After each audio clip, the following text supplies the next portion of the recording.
ఒకప్పుడు ఏంటంటే ఈవెన్ ఒక 10 years బ్యాక్ కూడా నీ రీప్లేస్మెంట్ ఫెయిల్ అయితే చాలా భయపడేవాళ్ళు. సర్జన్స్ కూడా, అవును. పేషెంట్స్ కూడా, సర్జన్స్ కూడా. ఎందుకు దీని తర్వాత ఏం చేయాలి, నెక్స్ట్ ఏం చేయాలి. అదే. కానీ ఇప్పుడు వచ్చిన లేటెస్ట్ టెక్నాలజీ వల్ల, లేటెస్ట్ ఇన్స్ట్రుమెంట్స్ వల్ల రివిజన్ నీ ఇంప్లాంట్స్ కూడా చాలా వచ్చాయి. ఓహ్! దాంట్లో వావ్! చాలా రీసెర్చ్ జరిగి ఏ టైప్ ఆఫ్ ఫెయిల్యూర్కి ఎటువంటి ఇంప్లాంట్స్ చేయాలి, ఓకే. ఇన్ఫెక్షన్స్ ఉంటే సిమెంటెడ్ ఆర్టికులేటర్ స్పేసర్స్ చేసి తర్వాత సెకండ్ స్టేజ్లో సర్జరీ చేసుకోవచ్చు. ఒకవేళ నీ రీప్లేస్మెంట్ ఫెయిల్ అయితే స్టెమ్ సెట్లు యాడ్ చే ఫ్రాక్చర్స్ అయితే చుట్టుపక్కల ప్లేట్స్ యాడ్ చేయాలా, లేకపోతే నీ కంపోనెంట్ డిఫరెంట్ డిఫరెంట్ కంపోనెంట్స్ వస్తాయి, ఆ ఓకే. కంపోనెంట్ మార్చి ఓకే. చాలా రీసెర్చ్ ఉన్నది. ఒకవేళ సో ఇప్పుడున్న latest instruments, latest implants and latest technology తోటి ఒకవేళ నీ రీప్లేస్మెంట్ ఫెయిల్ అయినా కూడా దాన్ని మళ్ళీ రివిజన్ నీ రీప్లేస్మెంట్ చేసి ఇంకొక 15 years వరకు తీసుకొచ్చే కెపాసిటీ ఇప్పుడు మనకు ఉన్నది. కాకపోతే ఇటువంటి సర్జరీస్ కొంతమంది చేస్తారు, వాళ్ళు దాన్ని రైట్గా అప్రోచ్ అవ్వడం ఇంపార్టెంట్. ఓహ్! అంటే మీతో మాట్లాడినాక అనిపిస్తుంది నీ రీప్లేస్మెంట్ సర్జరీ అనేది సేఫ్. ఒకవేళ ఫెయిల్ అయినా సేఫే అని. అంటే Yeah. ఈవెన్ దో ఫెయిల్ అయినా ఫెయిల్ కానీ అయినా దాన్ని సేఫ్ మంచి చేయొచ్చు. చేయొచ్చు అని మంచి చేయొచ్చు. నమ్మకం అనేది Yes. వచ్చింది. సో ఈ నీ Yes. రీప్లేస్మెంట్ నీ రీప్లేస్మెంట్ చాలా మంది ఒకసారి ఫెయిల్ అయితే ఇంకా నాకు వద్దు అనుకుంటారు. అవును. అవును. ఇన్ఫెక్షన్ అయినా కూడా మళ్ళీ దాన్ని మంచి చేస్తామన్నా కూడా ఇంకోసారి ఆ సర్జరీ నాకు వద్దు అనుకుంటారు. కానీ నీ రీప్లేస్మెంట్ ఏమొచ్చినా ఇప్పుడున్న రీసెర్చ్ తోటి we can do a very good revision knee replacement in good hands. We can do a very nice surgery. ఆ పాజిటివిటీ అనేది కనిపిస్తుంది, ఆ ధైర్యం అనేది.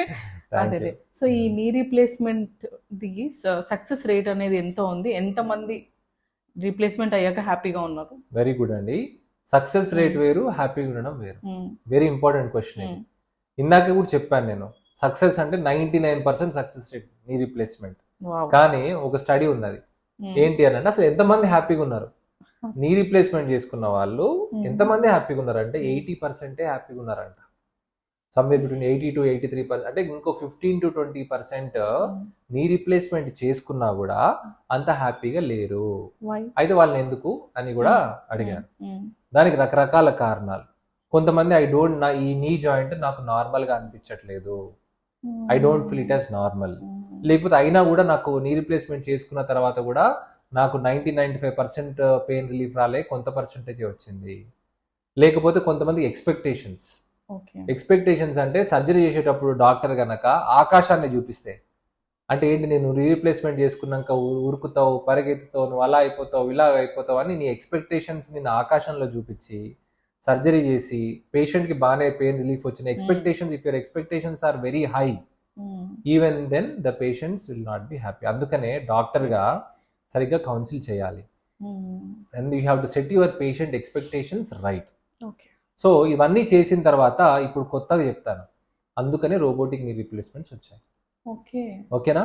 ఎందుకు రోబోటిక్ నీ రిప్లేస్మెంట్స్ ఇవన్నీ ఎందుకు వచ్చాయంటే, ఈ లాస్ట్ నీ రిప్లేస్మెంట్ కనుక్కున్న దగ్గర నుంచి లాస్ట్ ఒక 25-30 years వరకు అందరూ నీస్ ని ఒకటే అలైన్మెంట్ లో పెట్టేవాళ్ళు. అంటే స్టడీ చేస్తే నీస్ 9 రకాలు. నీ జాయింట్ అనేది అందరికి ఒకేలాగా ఉండవు నీస్. కొందరికి ఫ్లాట్ ఉంటుంది జాయింట్ లైన్, కొందరు కిందికి ఉంటుంది, కొందరు పైకి ఉంటుంది, కొందరు కాళ్ళు లోపలికి ఉంటాయి, కొందరు కాళ్ళు బయట ఉంటాయి, కొందరు కాళ్ళు చక్కగా ఉంటాయి. Okay, so 9 different knees knee replacement చేసి అందరినీ కాళ్ళు చక్కగా తీసుకొచ్చేవాళ్ళు 25-30 years. సో ఇప్పుడున్న లేటెస్ట్ ఐడియా ఆర్ ఫిలాసఫీ ఏంటి అని అంటే, అట్లా అందరినీ ఒకటే లెవెల్, ఒకటే లైన్కి, స్ట్రైట్ లైన్కి తీసుకురావడం కరెక్ట్ కాదు.